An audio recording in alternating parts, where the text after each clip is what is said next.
मराठी भाषा गौरव दिनानिमित्तानं आता ऐकूयात वऱ्हाडी भाषेमधली कविता. घरच्या परीच नाच नाचता पाऊल अमृताच्या घागरीले एक दिवस लागल कलंडल्यानं घागरीतलं सार अमृत सांडल कलंडल्यानं घागरीतलं सार अमृत सांडल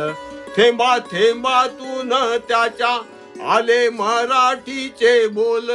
थेंबा थेंबातून त्याच्या आले मराठीचे बोल अमृताच्याही पैजेशी जिंके ज्ञानोबाची बोली अमृताच्याही पैजेशी जिंके ज्ञानोबाची बोली तुक याच्या अभंगानं चव सयदाची देली तुकोबाच्या अभंगानं चव शयदाची देली